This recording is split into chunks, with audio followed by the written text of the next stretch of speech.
Karena Kartini menjadi ibu bangsa Indonesia itu atas rekomendasi dari Belanda. This could be us. So back to what I was saying. Could be us. Assalamualaikum warahmatullahi wabarakatuh. Oke guys, kembali lagi kita ke channel Rizal saja. Jangan lupa like, comment, and subscribe. Kali ini kita akan membahas tentang sosok seorang pahlawan wanita yang berasal dari Aceh, yaitu Laksamana Kumala Hayati. Bung Karno pernah mengatakan bahwa jangan sekali-kali melupakan sejarah.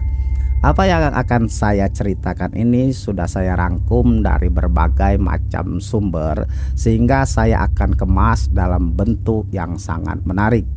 Juga saya merekomendasikan sosok Kumala Hayati dan Cut Nyak menjadi seorang ibu bangsa, lebih daripada seorang pahlawan yang bernama Kartini.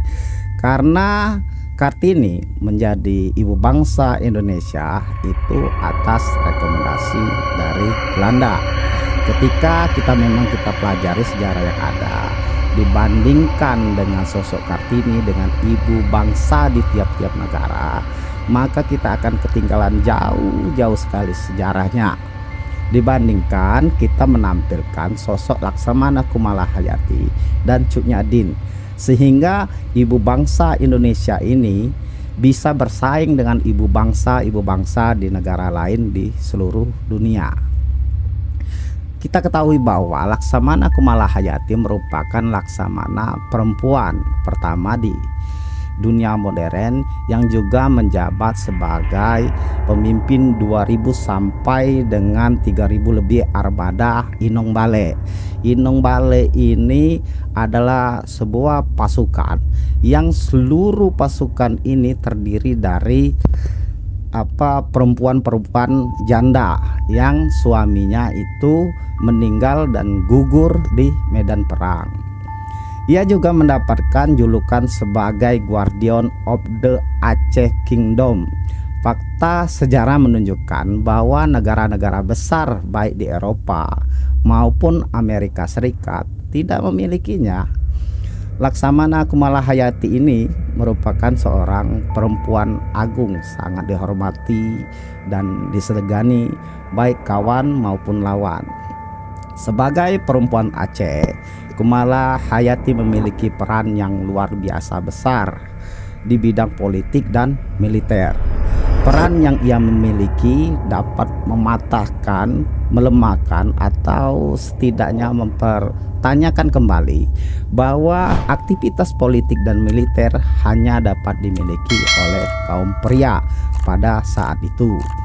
Kegiatan politik dan militer yang dilakukan oleh Kumala Hayati tidak lepas dari peran kakek dan ayahnya. Dikutip dari situs resmi, saya mencari terus mengutip dari berbagai sumber, salah satunya yaitu Kementerian Pendidikan dan Kebudayaan Kemendikbud. Kumala Hayati adalah keturunan dari Laksamana Mahmud Shah. Kakeknya bernama Laksamana Muhammad Syahid Shah, putra dari Sultan Salahuddin yang memerintah Kesultanan Aceh Darussalam sekitar tahun 1530 sampai dengan 1539 Masehi. Ayah dan kakek Kumala Hayati ini, nama lengkap Malahayati, merupakan laksamana angkatan laut. Pada waktu itu jiwa dan semangat yang dimiliki ayah dan kakek Kumala Hayati ini kemudian langsung turun ke kepribadiannya langsung, meskipun dia adalah seorang perempuan. Kumala Hayati sejak kecil ingin menjadi seorang pelaut dan laksamana yang gagah berani seperti ayah dan kakeknya. Ketika dia menginjak dewasa, ia diberi kebebasan untuk bersekolah, walaupun itu pada tahun 1550.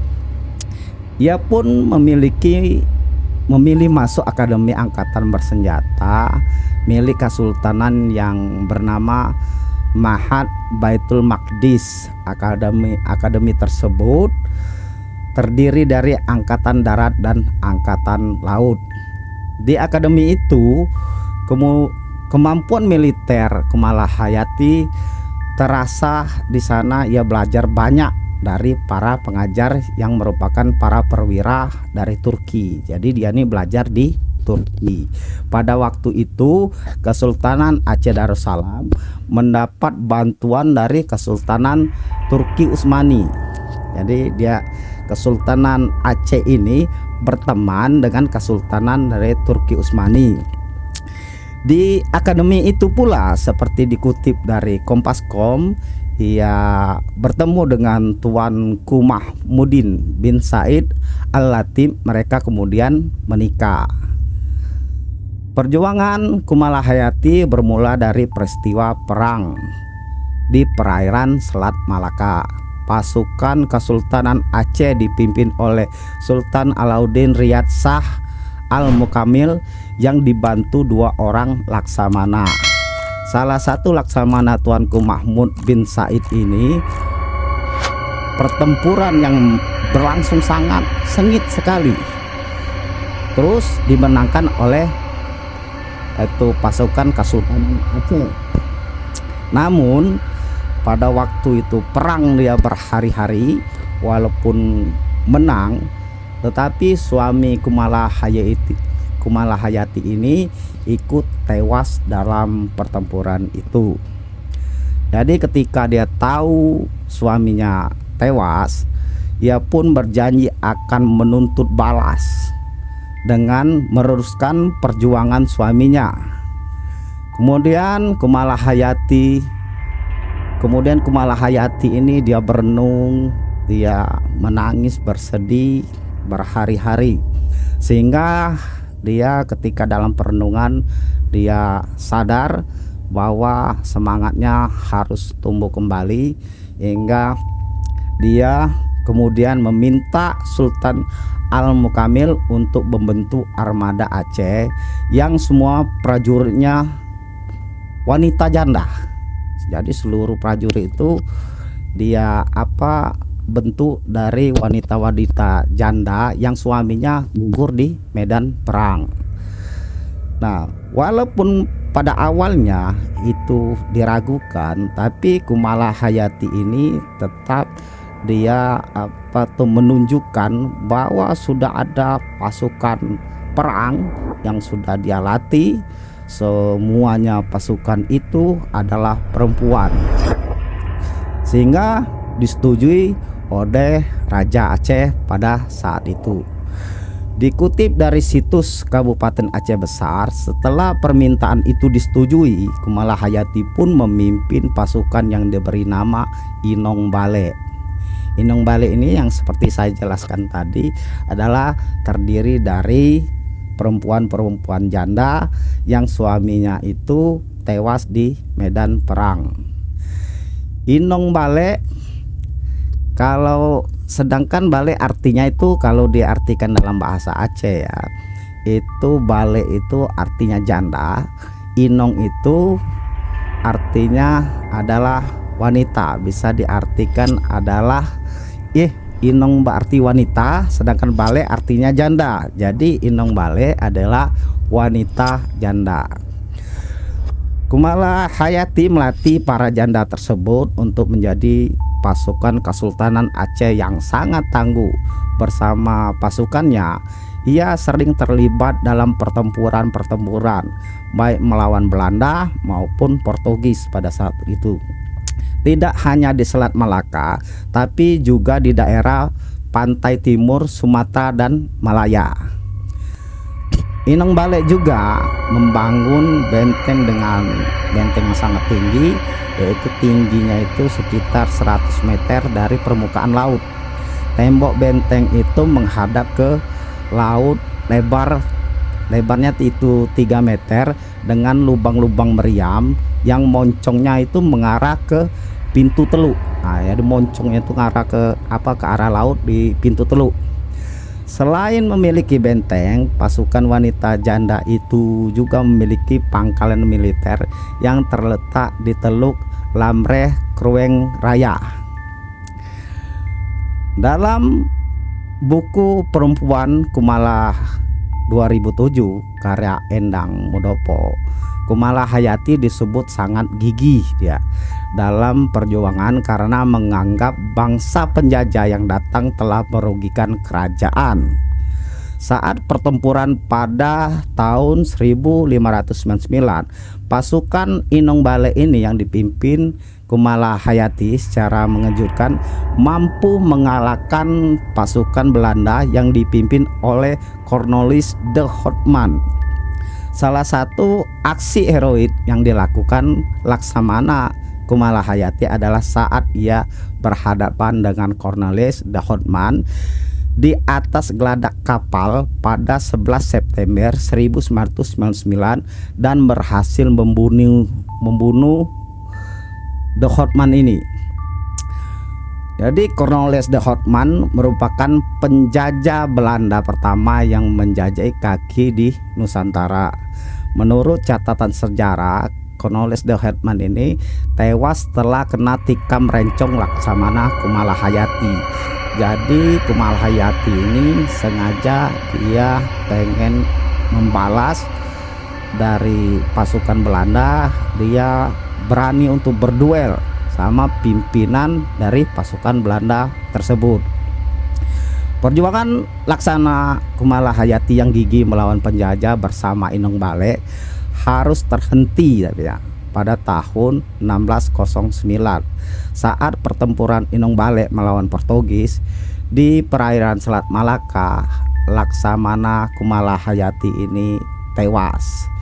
Jasad Laksamana Kumala Hayati kemudian dimakamkan di Desa Lamre, Kecamatan Majid Raya, Kabupaten Aceh Besar, sekitar itu 30 km dari ibu kota Provinsi Nangrung Aceh Darussalam, atas pusat kota Banda Aceh. Maka Laksamana Kumala Hayati berada di puncak bukit, makamnya itu berada di puncak bukit kecil sebelah utara Desa Lamreh.